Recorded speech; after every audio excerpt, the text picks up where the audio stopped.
There is a lot to discuss, but of course, we start the show with the game that you attended last night. Of course, we're going to get to Michigan's performance, but let's celebrate Johnny Juzang. Johnny Juzang was on fire in the first half. Seemed like every time he rose up to shoot, the ball went in. 18 in the first half, twisted his ankle in the second half. But first, I would like to salute the UCLA Bruins for getting to the Final Four. And now, Mr. Rose, it's time for you to discuss the performance, especially at the end of the game, of your Michigan Wolverines. Johnny Blaze was out to get loot like Johnny Cash against the Wolverines last night. I want to make sure I give him props. And their point guard, Tiger, made some timely buckets. He was the only other player in double figures. As you know, I've been a Los Angeles snowbird since 1994. And I have so many friends on the West Coast and in Cali and at UCLA, where I played at the men's gym for so many years. So big salute to all of them. I don't want to take anything away from their team. UCLA making it to the Final Four is what makes the NCAA tournament beautiful. Sudden death, one shot, one kill. To go from a play-in to the Final Four. And if you look at the history of UCLA basketball, and I'm going to get to Michigan in a minute, this ain't one of their most talented teams. And by the way, their best player is a transfer from Kentucky who was balling out in a year where Kentucky didn't even make the NCAA tournament. Jacoby, they had 0 threes made in the second half. They had 0 fast break points, and they had 0 bench points for the entire basketball game. You really don't want to talk about Michigan, do you? If we play them 10 times, we beat them 8. If we play them 10 times, we beat them 8. But that don't matter. And so let me tell you why we lost. A couple of things. We needed that gentleman, Mo Wagner, and our point guard, Smith, to be more effective. They were 3 for 17 combined, and Smith didn't score the first half. And both of those guys were the people shooting late and struggling to get buckets when I think we were like scoreless the last maybe 5 minutes of the game. The other issue that we had, Jacoby, is we were getting the ball in a restricted area. Sometimes uncontested, sometimes contested. You gotta finish those. Those is layups, those is bunnies, those is buckets. I counted at least 10 shots within the restricted area like the ones that you see that we missed. A couple of other things, since you wanted to talk about my pain, since you wanted to talk about my Wolverines. You know what else we did? Too many turnovers. Turn the ball over way too much. And then here's something else that we did. The last 2 games, actually. Missed free throws. Go to the line, missing free throws. Every time you go to the free throw line and you miss both, that's a turnover. Smith at the end of the half. Smith at the end of the half, that was tough. That was tough to go in the locker room after missing 2 free throws that could have cut the lead to 2. Oh, it's more. You want to talk more about the tournament? I got you. UCLA actually helped us out a couple of times. And this is why hindsight is also 20/20. They were up 1 and called timeout. And we all knew Johnny Blaze was getting the ball. They ran an action to him, and then the ball handler, Tiger, I believe, dribbled left and threw it to the shooter in the corner for 3. They were trying to go for the knockout blow against us. And he missed. Great contest from Johns on that play. Correct. And he missed. And here's the other thing. John Blaze, and I'm showing him love by calling him that because he was torching us. Like, I can't front. I was watching him in the first half. I'm like, is this Donald Williams? I'm like, is this Donald Williams? See, I'm like, is this happening? Is this happening? And then I had a couple of people even was like, well, maybe you was bad luck. I'm like, I'm a season ticket holder. I was at the last game. It ain't because I was at the game, stupid. I was at the previous game. That don't have nothing to do with it. I think a lot of those missed shots toward the end might have made a bigger difference to your attendance. Yeah, if I was playing. Maybe if I was playing. But again, I'm so very proud of our team, Jacoby. I'm so very proud of the National Coach of the Year, Juwan Howard. I'm so proud of the Big Ten champs. But I have to tell you, as a non-excuse maker, the elephant in the room. Isaiah Livers is the University of Michigan's best basketball player, and he was not available during the NCAA tournament. And we still made the Elite Eight without our best player. That's an absolute told you, fact. and I told all my Michigan friends that regardless of what happens in this game, it's been an extremely successful season for the Michigan Wolverines. However, watching the game last night, you can't help but think that there were some missed opportunities, and there was a lot left on the floor that they will think about all offseason. But Jalen, let me go positive on you for a second. Help is on the way. The #1 recruiting class is coming into Ann Arbor, and that is highlighted by these 4 gentlemen, Caleb, Musa, Frankie, and a guy named Kobe. All top 50 players coming in the recruiting class to a team that went to the Elite Eight, and I'll say it, should have gone to the Final Four. So help is on the way in Ann Arbor. It's going to be a successful season next season. And this last season, there's no reason to keep your chin down. Hold your head up high. You had a great season, Wolverines, and we loved it the whole time. And shout to Jeannie Rose, the creator of the name Jalen. Moving on to the other game last night in the Final Four, that was USC getting absolutely waxed by Gonzaga. Jalen, can anyone stop Gonzaga from running through the rest of this tournament and going undefeated? Baylor and Gonzaga is going to be an amazing championship game that I anticipate. I feel bad for UCLA because they're going to get waxed in their next game. Yeah. So hopefully they enjoy beating my Wolverines. And again, shout to Bruin Nation. And Gonzaga played well on offense, but it was their defense really that got them this one. Early on in the game, it just seemed like every time a Trojan touched the ball, it just got ripped away, and the Zags were going the other way. Great all-around performance for Gonzaga. Look forward to watching them as they move forward, and I have them being the first undefeated team since 1976. Something else happened when I was watching the games yesterday, Jacoby. I realized something. Gonzaga has a Jalen, which is a superpower, and I look closer at the TV, and Baylor has a Mitchell that reminds me of Donovan. But Gonzaga has a forward that reminds me of David Jacoby, and he was balling. That brings us to soft move or boss move.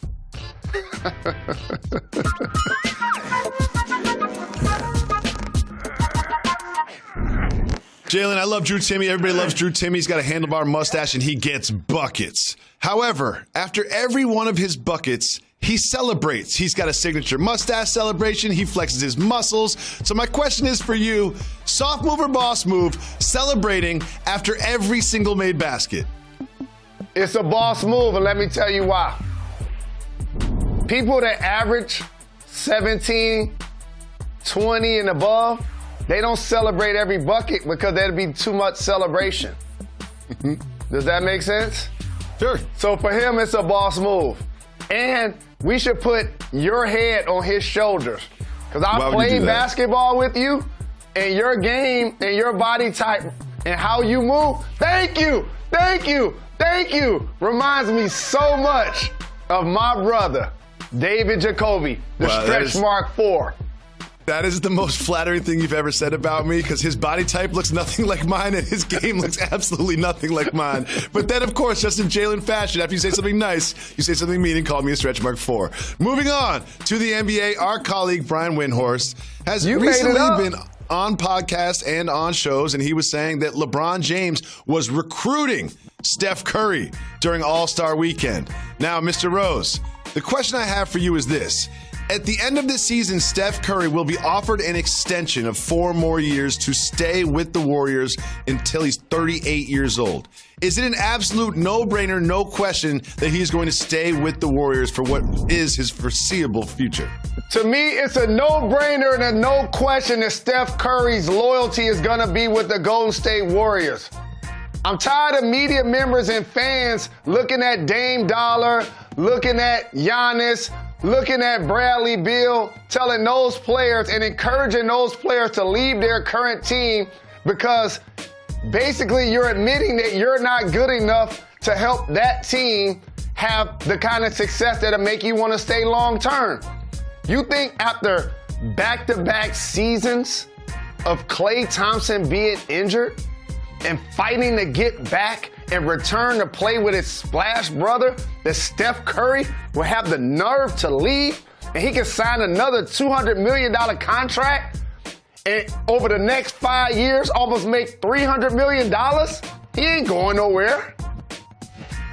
I completely agree. Steph Curry's going to be in a Warrior uniform for the rest of his career. There will be no Pat Ewing on the Sonics for Steph Curry. There will be no lost tapes years. Steph Curry will play every second of his professional basketball career with the Golden State Warriors. Some people are actually die hard while others are die easy.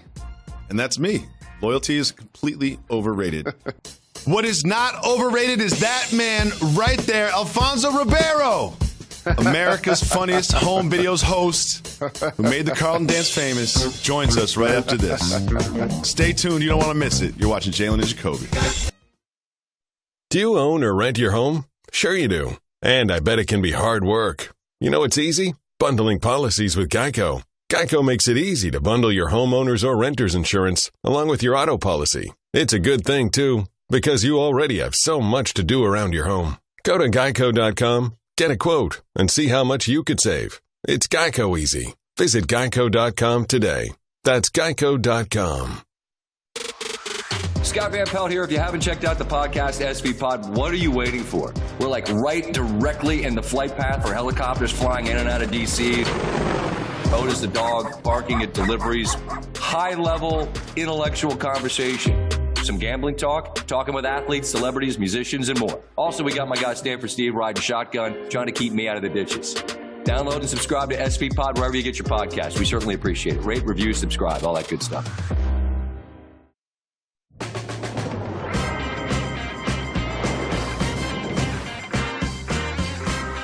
Coming to you live above the Heineken River Deck here in Pier 17 at the South Street Seaport. Welcome back to Jalen and Jacoby. Jalen, who is joining us on the program right now? Actor, entrepreneur, or you might know him from doing this dance on the Fresh Prince, it's Carlton. Alfonso Ribeiro joins the show. Appreciate you, my brother. Thank you. Good to be with y'all. With all of y'all. You know, I love y'all both. I watch y'all every day, so it's an honor to come and play and talk a little sports and a little career and all the rest.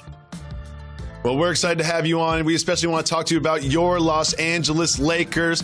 LeBron is out. AD is out. They're in fourth place in the West and sliding. How concerned are you right now about your Lakers? Listen, the way that the new playoff system is working where, you know, basically 10 teams get to go into a postseason situation, the Lakers can win from any position. They don't need home court to actually win. So, for me, it's about getting both of those guys healthy. With the addition of Andre Drummond is massive. Listen, I felt like, part of the reason why we really did so well last year in the bubble was because of our bigs. We locked down that interior, and so nobody could get in there and get easy baskets. So for guys, when they had a little bit of an off shooting night, they were dead by us. We were killing them. So for me, the reality is that we are still the team to beat. I know Brooklyn has done a fantastic job getting a lot of people to buy in, but none of them have played together, right? Like we haven't seen them as a team yet, right? There's one ball, and you can't have 5 dudes who need the ball. They're not a team yet. They don't have the pieces that you specifically need to win. We all know there's 2 things that win championships, right? And it's being able to make the adjustment and defense. And I don't see them being able to defend the Lakers if the Lakers and the Nets see each other in the finals. And I know everybody still loves the Clippers. Clippers are a great team. But you know what they're doing again this year? They're not finishing games. Last night. To blow leads in the fourth quarter. You can't do that when you get to the playoffs. And so I think right now, even though, we don't have our two best and we're sliding a little bit, when we get them back, watch out. Lakers are coming for you. I think that's professional, astute analysis. And if basketball fans get the Brooklyn Nets and the Los Angeles Lakers for an NBA Finals, that would be a treat. You're also a diehard Dallas Cowboys fan. How did you feel as Dak Prescott went back and forth for a couple of years trying to get top dollar from your team? And do you feel like now, since he's signed, they can win the division and make some noise in the NFC? Well, I definitely believe that we can win the East. I mean, listen, if the NFC East is like, that's like playing basketball with your 7-year-old and saying, I'm going to give him a couple shots. Because you should be able to win the NFC East. The reality is I definitely don't think that we are a team yet ready to go and win the Super Bowl. Here's my reasoning. The Dallas Cowboys were built on an impressive offensive line. That offensive line has gotten old in the last several years. And I don't necessarily think that we have built back that offensive line. For all of y'all that played Madden for all those years, you can't have a stale offense and no offensive line and actually be able to win. You got to have balance on both sides of the ball. And I don't feel like the Dallas Cowboys have that balance on the offensive line to allow Dak and Zeke to be able to do what they can do best. Yes, we saw a great sample of Dak at the beginning of last season, throwing the ball all around the field, scoring, getting huge numbers. But those numbers are shallow when you don't recognize that those were sustained drives versus big plays. We can make the big play, but you can't sustain that throughout the season and especially into the playoffs. What analysis from Alfonso Ribeiro here on Jalen and Jacoby. You're an astute sports analyst right now on ESPN. We appreciate that. And most of us are used to seeing you, of course, as Carlton on Fresh Prince, but right now as the host of one of the best television shows to ever air on the airwaves. That is America's Funniest Home Videos. Appointment viewing for people, especially people of our age. But a question I have for you is has there been a video that was just kind of over the line that you guys couldn't put on the show but wanted to? Well, I'm going to say that I never actually watch the videos until they're selected for the show. So I never see those videos, but I'm going to make a professional judgment and opinion here. I know they see some videos that we can't put on the show, but I don't get to see them. So you grew up in the Bronx, and you're a Yankees fan. How do you get to be a Cowboys and a Lakers fan also? Okay. Now let me explain this because it's actually quite complicated but very simple. When I lived in New York, I wasn't a basketball fan, and when it came to football, I was actually a Jets fan. So, when you go back to the 70s and you were a Jets fan, you never actually got to watch your team on TV because nobody went to the games. So you would watch whoever else was actually playing, and it was always the Dallas Cowboys. And after a while, you were like, I kind of like this team. They keep doing well. I'm gonna switch. The kids haven't learned for loyalty yet. So it was mostly because of the fact that I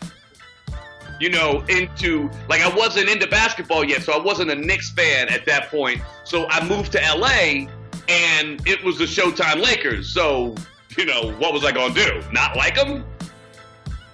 Well, Alfonso, you can always see him on America's Funniest Home Videos. I want to thank you so much for coming through and offering such great sports analysis. Absolutely, guys. Listen, anytime you need me to come and give expert analysis on team breakdowns, you got me. You got me. Done, and done.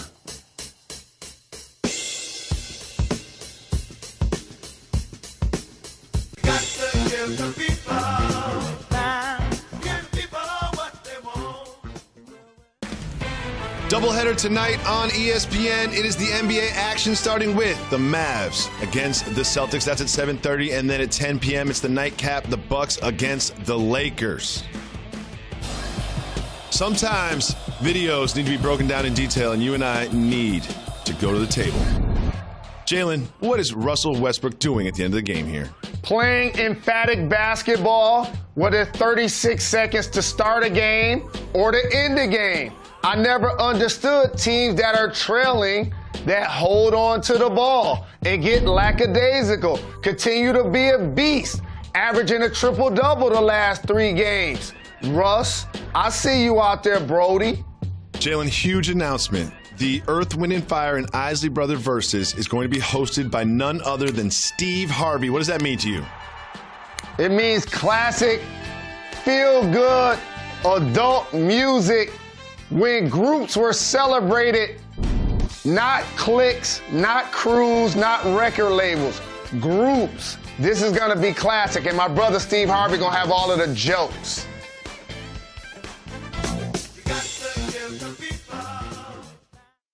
Hey, this is Adrian Wojnarowski. Check out my podcast, The Woj Pod, with insight and analysis on the top stories in the NBA. Adrian Wojnarowski, our insider extraordinaire. Reaction to breaking news. This is the latest Woj bomb. And in-depth conversations with some of the biggest names in the league.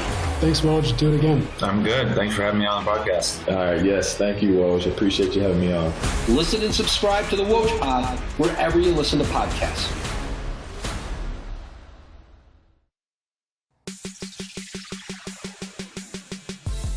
We always get to people what they want. Part of that is doing podcast exclusive content with our guests. Today, we are joined again by Alfonso Ribeiro, and you are so associated with the character of Carlton, right? I mean, that happens a lot, and that's a compliment. It's a compliment to have an iconic character that people associate your face with. What percentage of the people that you see on the street call you Carlton, and what percentage call you Alfonso?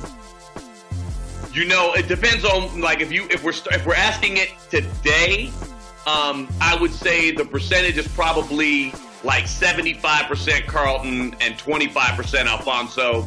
Now that ASB there, you know, and I did Dancing with the Stars and all that, people started to really know my name instead of the character. But if you were to go back like 7-8 years ago, it'd have been 95-5. So in my best KRS-One voice, you represent the Bronx and you are a New Yorker. What do you anticipate from your Yankees this year? Well, I got to say, I think the Yankees are going to win it all this year. I think we've got a much better pitching staff. That the rotation is going to be pretty good. I think you'll have another breakout year, and I think the team is solid. You know, as we all know in any sport, it all comes down to injuries. If we can keep, you know, the players on the field, I think we're going to win it all. I think we've got the best team in the league, and I truly believe the Yankees are going to win another one this year.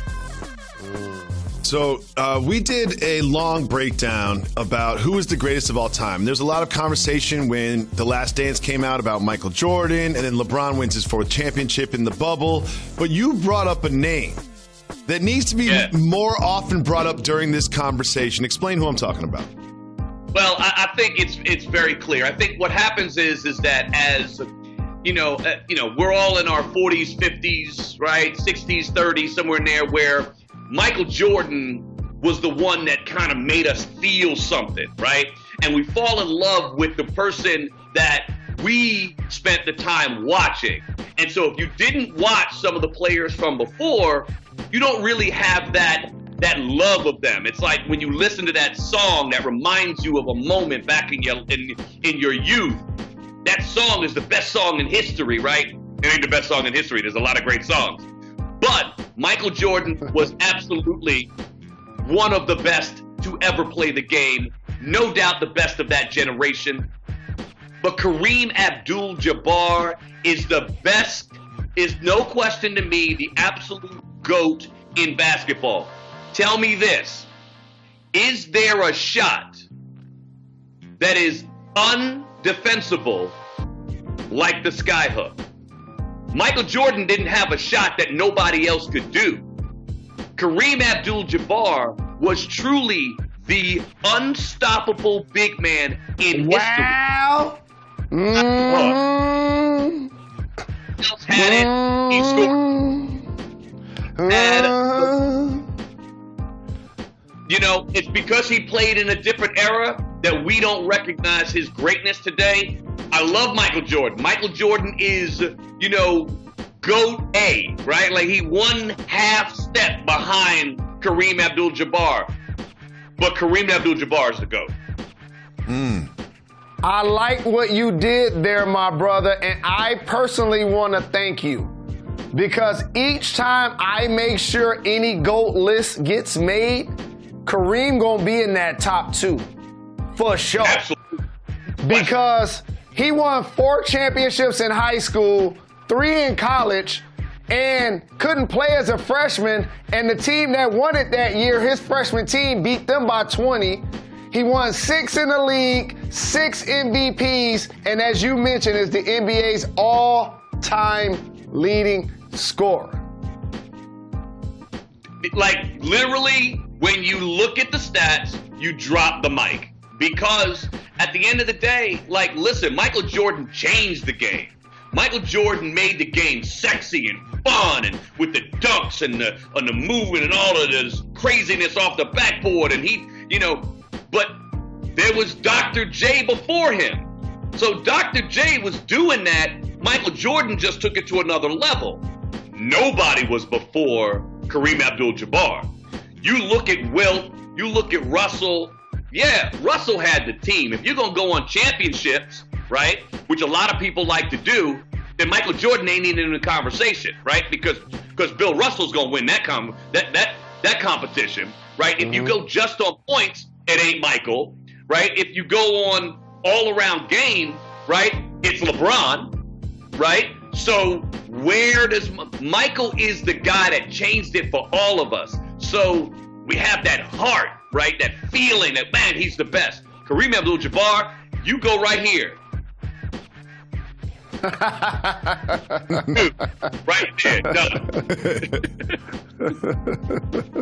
So, you know, for people of our age, America's Funniest Home Videos was appointment viewing. It was just, you just absolutely had to see it. It was the only place that you could kind of see what is now considered like a viral video. And in today's age, when you're producing the show and putting it together and talking about how you're going to package the videos, how do you compete with what people can see all the time on their phone? Well, I think the real reason that we compete is that we're not like a show for 35-year-olds, right? We're a show for the entire family. So it's appointment viewing still today, but it's something that you can sit with your kids with. You can sit down and watch it with your kids, your grandparents, yourself, everybody in between, and know that you're going to watch these great, funny videos without ending up watching videos that you need to go, hold on a second. And you know that it's safe, you know that it's fun. You know, we add a little something with my humor to the show to make it, you know, a little bit, you know, more usable for everybody. I think it still works because ultimately America's Funniest Home Videos created YouTube. It didn't exist before America's Funniest Home Videos, and the concept of the show is YouTube, where you can watch videos in short clips. We're the originator. You know, we're the ones that people keep coming back for, and it's safe, fun, family entertainment. I mean, I've got 3 little kids, 7, 5, and 5, twins. And one of the reasons we love watching America's Funniest Home Videos is I can pick up my phone and say, hey, son, look at this. And that's a 10-second experience. But when we watch the full show, it's all of us on the couch experiencing it all at once together. So it's like the full package becomes a sort of a bonding experience instead of like, hey, look, this happened. And then we're on to the next thing 10 seconds later. That's why I encourage everybody, especially families, to tune in. And you're hilarious on the show too. My kids love it. Thank you, I appreciate it. Well, I mean, listen, it's like, how often do you get to really spend time with the kids watching television? It's sports and AFB. There's really nothing else that everybody can enjoy. So Listen, I love the show. I think it's a great show. I'm so proud to be, one of the hosts of that show throughout its 31-year history. And it's entertainment. And you know that you're going to be entertained for an hour, and you're going to have some time with your kids and enjoy it. You know what else is entertaining? Watching you dance. And I think about Tina Turner insured her legs. Michael Buffer trademarked Let's Get Ready to Rumble. Where do you stand with the Carlton dance and watching somebody else trying to actually do it and profit off of it? Well, I will simply say I am disgusted by all those people that have tried to take other people's creativity and turn it into their own and then turn it into a profit. It's a very simple reality. There is nobody that created that dance before me, and everybody who's tried to do it after me can't do it like me. And at the end of the day, I should be given my rightful due for creating something that everybody recognizes.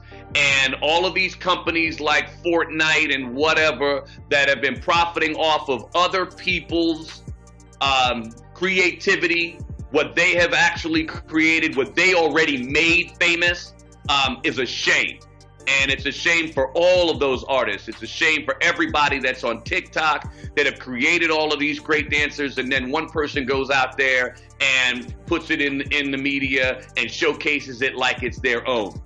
Give the people who create it its due. They do it in every other form of entertainment. If you write a book, nobody else can say that that was their book. If you write a song, okay, nobody else put it out there and say that it's their song. So if you create a dance, why isn't it your own? Just saying. That's really well put. And I think it's not just, people listen to you say that, Alfonso's rich already. Why does he need more money? It's more the integrity. It's more the philosophy. It's more the legality of it for other people coming up behind you that use their creativity and they're just whatever comes out of their head, that shouldn't be able to be profited from either. Like it's more the like morality and the ethics of it than like you just trying to get paid from Fortnite, right? It's not about me specifically. I mean, it is about me, but it ain't about me only, right? Like, it's about the idea that if companies can come in and just take from the little guy and continue to profit off of the little guy, that this is the only thing they have to create. This is their only way to make something of themselves. And then someone else takes it and makes a profit off of it and doesn't give them anything. Like, it's a very simple reality. If they would have come to me and said, hey, we'll give you 10 cents on a dollar and we're going to put this dance in the game, is it cool? I'd have been like, yeah, sure, why not? But then all of a sudden it's like, no, 100%, that's all me. Right. That totally makes sense. During COVID and the pandemic, and now we're physically distancing, how have things been different for you professionally? You know, sporting events are now starting to get fans back. I'm seeing a couple of artists starting to do more appearances and things of that nature. How have things been for you the past 12 months or so? Well, I'm one of those people that, when I was younger, I probably would have freaked out like, oh my God, I'm not working. What's going to happen? My career is going to end. This thing is going to kill me, all of it, right? Now I'm gotten a little older where I try to find the glass half full. This last year was probably one of the best years for me and my family because I got to spend it with them. And I got to be with them, and I got to watch my kids do things on a daily basis. I got to be that dad that was actually at home, and they know me, and I created great relationships with them. So I use this as a positive. My family and I, we bought an RV, and we traveled. I did 20,000 miles over the summer and went everywhere. And it was a great way of spending time with the family while being able to social distance and be social. So I view it as a positive. As things are now ramping back up, I was still able to shoot an entire season of AFB. So technically, nothing really changed in terms of my work schedule. It just looked a little different. So for me, listen, I think we've all learned a little something about ourselves. We learned new ways of doing things. And, I've read constantly about shows and companies that have used this time to look at the way we all do our business and find new and better ways and more efficient ways to do the things that we've already been doing. But because it was the old way, it was like, well, if it ain't broke, don't fix it. Mm-hmm. That's a concept that I seem to always hate. Like, if it ain't broke, then don't fix it means, well, then just stay complacent. No, continue to get better. Continue to strive to be better. Continue to change the way you do things in the attempt of getting better. We all do that as a human race. Where do we end up in another 100 years? We end up in an incredible place if we're always trying to be better. That's really well put. I had a similar experience during the pandemic, getting with my children every single day, every meal and all of that. But I'm going to say one thing. It was great. We bonded. But Daddy's going to be gone in 2022. I'm good on y'all for 2022. I put in my time. 2022, I'm at the golf course. I'm at the gym. I'm playing basketball. I'm at the bar. I'm done. Alfonso, thank you so much for taking the time to hang out with us. We're huge fans of yours. Everyone can see you indeed. All the time Appreciate on it, my America's brother. funniest videos, one of the most successful television shows of all time. Love being with you guys. I want to thank Alfonso Ribeiro for coming through. And Mr. Rose, you got very excited when I was finishing the A block and I was teasing Alfonso joining the show. Take the people behind the curtain and tell them why you got so excited. I got excited about Alfonso joining the show when I mispronounced his name. Because Jacoby mispronounced his name so many times on this program, and we even create a segment called this, Cultural or Regional. I've stood next to David Jacoby for 10 years, and I've heard people come up to him and say two things. Besides the fact that they love our show. One, they didn't realize how tall he was. And two, they thought that he was black. Like, I hear that all of the time. Trust me. And so we created a segment called Cultural or Regional because as much as we are alike and we're both wearing hoodies on the show today, we're so vastly different. Yes. And Jacoby always talks about the types of television shows and movies that I watch. And because it's me, I'm saying it a lot more often, and you get a chance to hear what I don't watch. And you get a chance to know that I only watch movies that got a comedian, or movies that got a rapper, or movies that either are gangster or only have black people.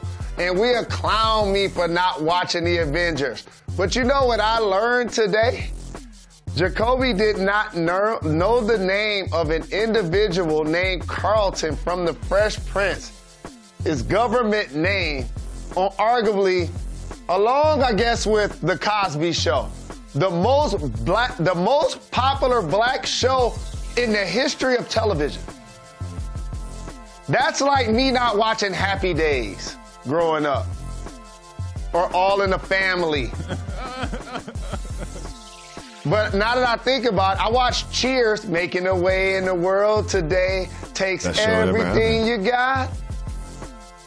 And you were so Jacoby, excited. You were so excited. Turn it over to you. We gotta get on him. Because we always get on me. We gotta get on him. You were so excited. And then you have the floor to get on me, and that wasn't even anything.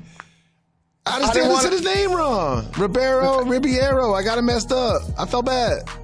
Sorry, you don't Alfonso. realize this, but as my brother, if I get prompted to try to clown you, it's not going to be the same without it. I know, it's not the same at all. Because it sounds like I'm ganging up on you then. It's like, hey, y'all, check this out. Like, in the moment, it's fun, it's unrehearsed, and it's emotional, Right. but then when you try to, recreate it later, take us behind the curtain, do it again, it doesn't really work. Right. Well, So the bottom line is Jacoby didn't know his government name, and it was funny. How about that? Yeah. Jalen, there's something that I really want to discuss with you on the pod. And Boogie going to the Clippers? No, we can talk about that later. That might happen on a 10-day, which isn't that impactful. And Boogie hasn't been impactful on a basketball floor for a while now. No fault of his, just injuries. Happens. But this is going to take a long time to explain. Dave Portnoy runs Barstool. He put out a video of him talking to Michael Rappaport's lawyers because him and Michael Rappaport had some professional problems. Now, Michael Rappaport's name was out there on the internet. Kevin Durant sees this, and he takes this and sends a tweet from 2020, December 2020, about Michael Rappaport criticizing Kevin Durant, in which he added him for being sensitive in an interview. And then it went to a DM exchange in which Michael Rappaport and KD went back and forth, and KD is going hard at this man in ways that I can't say on into a Disney-owned microphone. And this was taking a tweet from a pretty long time ago, screen grabbing it, and then sending it and starting a back and forth exchange. He's not afraid to engage in back and forth exchange with people on the internet. With Michael Rappaport. And in this back and forth, there was a lot more KD than it was Michael Rappaport. And Jalen, I guess my question to you is this: if you're the Brooklyn Nets, how do you handle this? If I'm the Brooklyn Nets, I think of everything in context. So I don't look at Michael Rappaport as a normal fan of the NBA. I look at him as a pundit like ourselves. And based on that, to me, placing him in that category now allows KD to clap back at him if KD heard him say something that he didn't like that was not true. Young people, don't forget about the last part of what I just said. I said that was not true. If Michael Rappaport says something about Kevin Durant playing basketball, or something about him as an entertainer, or he gave an opinion about what he feels, he's allowed to do that. We all are actually allowed to do that. You don't need to work in the media to do that. As a matter of fact, look down at your phone. There are people doing it all day that ain't getting paid to do it.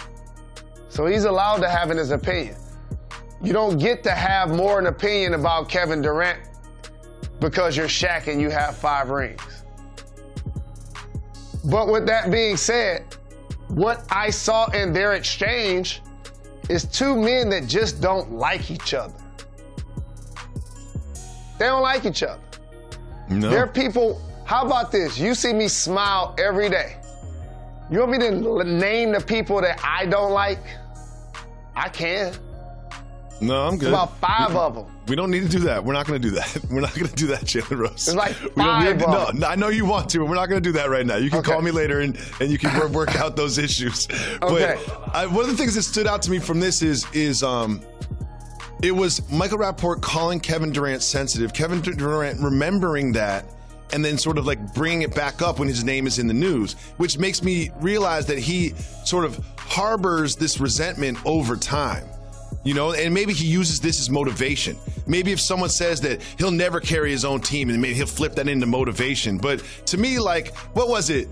Shaquille O'Neal said I talk too much in our show, right? Like, that does not bother me whatsoever. Like, I'm not gonna bring it up when I see him in 2 years. It's just kind of, to me, like, none of that stuff hits home for me. And obviously you get a lot more criticism of your behavior than I do. So my question is not about Kevin Durant, it's about you. Like, when you look at your mentions or when you search your name, and like when you see the negative things that are said about you by prominent people, not just like fans with Twitter accounts, how do you take that? When I first started doing this job, I was playing. And so imagine being a 20-point scorer, also covering your peers before social media. And the distinction before social media, highlights that there were only a few outlets. That's what makes this more important. And so there were only like 2 or 3 places talking basketball. Wasn't social media. What I decided to do is I'm going to have the study or the accomplishments as Mike Greenberg, but I'm going to also have the experience of a player. And so the distinction I needed to make is this is my major in college, radio, TV, film. This is what I wanted to do had I not been a McDonald's All-American. So now that I also am a player, I wanted to craft my own voice. Fortunately for me, since college, I've been loud and outspoken. So I didn't now have to get into the media and deal with criticism. And so what I would recommend and what I would advise is they're sensitive if they get mad at the truth. Appreciate that, Jalen, and we will benefit from your outspokenness every single day as we have for the last 10 years, and we'll be back tomorrow. Why is that, Mr. Rose? We're not done. We're not done. We are not done.